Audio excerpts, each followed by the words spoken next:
साथियों नमस्कार। हमेशा की तरह ऑल्ट न्यूज के को फाउंडर मोहम्मद जुबैर ने बीजेपी की नाक में दम किया हुआ है और साथ साथ इलेक्शन कमीशन की भी।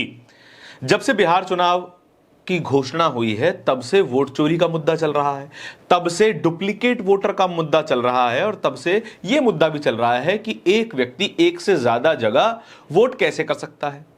हमारे मुख्य चुनाव आयुक्त ज्ञानेश कुमार ये कहते हैं कि जो व्यक्ति जहां रहता है वहीं पर उसको वोट करना चाहिए। यानी कि अगर कोई व्यक्ति बिहार का रहने वाला है और वो मूव हो चुका है दिल्ली में और उसका लगभग परमानेंट एड्रेस अब दिल्ली ही है तो उस व्यक्ति को दिल्ली में वोट करना चाहिए, बिहार में नहीं, ऐसा चुनाव आयोग कहता है। लेकिन ऐसा हो रहा है ये शायद देखने को नहीं मिलता है। मोहम्मद जुबैर ने इसी तरीके की एक ट्वीट किया है। ट्वीट में क्या है? ट्वीट में है एक शख्स, उनकी फोटोज में वो व्यक्ति पोज करते हुए दिख रहे हैं जैसा कि अमूमन हम और आप वोट देने के बाद करते हैं। अपनी उंगली पर लगी स्याही को फ्लॉन्ट करते हैं, बताते हैं कि अपने मताधिकार का इस्तेमाल किया है। मोहम्मद जुबैर प्रभात कुमार नाम के बीजेपी लीडर का फोटो शेयर करते हैं, ट्वीट शेयर करते हैं और बताते हैं कि इन्होंने एक से ज्यादा जगह पर वोट दिया हुआ है और वो कहां कहां वोट दिया है उन्होंने, उसका भी ब्यौरा उन्होंने दिया है। सबसे पहला वोट प्रभात कुमार ने 11 अप्रैल 2019 को उत्तराखंड में दिया। उत्तराखंड में उन्होंने वोट देने के बाद लोगों की और अपनी फोटो शेयर की और कहा कि मैंने अपने मताधिकार का इस्तेमाल किया है। उसके बाद उन्होंने वोट किया 14 फरवरी 2022 को उत्तराखंड में ही, जहां पर उन्होंने फिर से वही फोटो शेयर की कि देखिए हमने अपने मताधिकार का इस्तेमाल कर लिया, आप भी जाइए वोट दीजिए। फिर उन्होंने वोट दिया 2024 के लोकसभा चुनाव में, जगह थी उत्तराखंड। लेकिन जब बिहार के चुनाव आए तो फिर प्रभात कुमार बिहार के रहवासी बन गए और उन्होंने वोटिंग के तुरंत बाद एक ट्वीट किया जो कि 2025 यानी कि हाल का ही है। जहां पर उन्होंने वोट दिया वो जगह थी बिहार। अब एक व्यक्ति एक से ज्यादा जगह पर वोटर कैसे हो सकता है? केवल एक तरीके से, जहां उसका पुराना वोट था वहां से वोट कटवा कर नई जगह पे रजिस्टर करवा लिया, नई जगह पे वो शिफ्ट हो गए। संभव है ऐसा हो सकता है। लेकिन मोहम्मद जुबैर ये सारा ब्यौरा देने के बाद एक ट्वीट और करते हैं, इसी ट्वीट को कोट करते हुए वो लिखते हैं कि प्रभात कुमार अभी भी उत्तराखंड के ही वोटर हैं, उनका एपिक नंबर आज भी एक्टिव है। ऐसा तो संभव हो नहीं सकता कि एक व्यक्ति 2 एपिक नंबर के साथ वोट कर रहा हो। जाहिर सी बात है या तो उनका उत्तराखंड वाला वोटर आईडी कार्ड फर्जी है या फिर बिहार वाला। उन्होंने एक फोटो भी डाली है जिसमें साफ तौर पे वे जिस बूथ के बाहर पोज देते हुए नजर आ रहे हैं वो उत्तराखंड का एक बूथ है और उन्होंने प्रभात कुमार के एपिक नंबर का भी स्क्रीनशॉट डाल दिया जो कि दिखाता है कि वो एपिक नंबर आज भी एक्टिव है। यानी कि बिहार चुनाव में वोट देने के बाद उनका उत्तराखंड वाला वोटर आईडी कार्ड आज भी एक्टिव है और इस बात को साफ तौर पे पेश किया।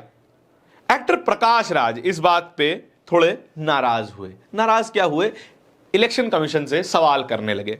वे लिख रहे हैं, hello election commission, will you answer with accountability, with some consensus and with some commitment towards the nation? Just asking. क्या चुनाव आयोग किसी जिम्मेदारी के साथ इन सभी घटनाओं के बारे में जवाब देगा? क्योंकि यह अकेली घटना नहीं है। यह घटना शांभवी चौधरी के साथ भी हमने देखी कि उनकी दोनों ही उंगलियों पर स्याही लगी हुई थी। यह फोटो आपके सामने है और यह अकेली घटना नहीं है। इसका एक और उदाहरण मैं आपको देना चाहता हूं। वो उदाहरण है राकेश सिन्हा का। दिल्ली यूनिवर्सिटी में असिस्टेंट प्रोफेसर हैं जो कि पढ़ाते हैं बच्चों को। जाहिर सी बात है दिल्ली में नौकरी है तो लगातार क्लासेस भी लेते होंगे और लगातार क्लासेस लेते हैं तो दिल्ली में ही रहते होंगे और दिल्ली में वोट भी करते होंगे, जो कि उन्होंने किया भी। दिल्ली में उन्होंने पहले वोट किया था जिसकी फोटो आपके सामने है, लेकिन अभी से कुछ दिनों पहले उन्होंने बिहार आके भी वोट कर दिया। ऐसा कैसे हो सकता है? केवल एक तरीके से, या तो उन्होंने पुराना वोटर आईडी कार्ड अपना कैंसिल करवाया हो और बिहार में आके वोट दे दिया हो। लेकिन ज्ञानेश कुमार की बात हमें फिर से याद आ जाती है कि जो व्यक्ति जहां रहता है वहीं पर उसको वोट करना चाहिए। तो सिन्हा साहब अगर दिल्ली में नौकरी करते हैं, दिल्ली में रहते हैं, तो फिर वे बिहार में वोट क्यों दे रहे हैं? यही बात को एक डिबेट के दौरान रागिनी नायक, कांग्रेस की प्रवक्ता, ने उठाया और एक ट्वीट भी किया। वो लिख रही हैं, ईसीआई कहता है कि जो व्यक्ति जहां रहता है वहीं वोट करेगा। राकेश सिन्हा ने 9 महीने के भीतर दिल्ली और बिहार में वोट दे दिया। 9 महीने के भीतर एक व्यक्ति अचानक से शिफ्ट हुआ, वोटर आई कार्ड बनवाया और वोट दे दिया। वे दिल्ली यूनिवर्सिटी में एसोसिएट प्रोफेसर हैं, तो जाहिर सी बात है रोज क्लास भी लेते होंगे। फिर बेगूसराय में कैसे रह सकते हैं? एक व्यक्ति दिल्ली में भी वोट देता है, बेगूसराय में भी वोट देता है। यह बात संभव कैसे है? चुनाव आयोग को यह बतानी चाहिए। और अगर चुनाव आयोग के पास कोई जवाब नहीं है तो एक सिंपल सा जवाब हम उनको बताए देते हैं। कह दीजिए फिर एक बार कि ये सारे दावे बेबुनियाद हैं। चुनाव आयोग के पास ये तमाम तरीके के जो हैं जवाब पहले से लिखे हुए रखे हुए होते हैं। एक और वोटर का एग्जाम्पल हम आपको देना चाहते हैं। वोटर का नाम है उर्मी, और ये लगातार जब भी वोट देती हैं तब तब ट्वीट करती हैं। इन्होंने 6 नवंबर 2025 को एक ट्वीट किया। इन्होंने एक ट्वीट किया और ट्वीट में लिखा, voted for modified India. Modified India यानी हर जगह मोदी हो। और इन्होंने अपनी एक फोटो भी शेयर की जहां पे क्लियरली उनकी उंगली पर वोट वाली स्याही लगी हुई दिखाई दे रही है। यह तो ट्वीट था 6 नवंबर 2025 का। लेकिन 13 मई 2024 जब उन्होंने पुणे में वोट दिया, पुणे में जब उन्होंने वोट दिया तो फोटो लगाई और कहा, गो वोट पुणे। पुणे के लोगों से अपील की कि जाइए और अपना वोट कास्ट कीजिए। अब भैया ऐसा सब कुछ एक साथ कैसे हो सकता है? 3 उदाहरण हमने आपको बता दिए। लोक जनशक्ति पार्टी की सांसद शांभवी चौधरी का चौथा एग्जाम्पल है। ये 4 एग्जाम्पल हमारे सामने हैं जिन लोगों ने 2 वोट दिए हैं। ऐसी संभावना है। क्या चुनाव आयोग इस पर जांच करेगा? क्या चुनाव आयोग इस पर कोई संतुष्टिजनक जवाब भी दे पाएगा?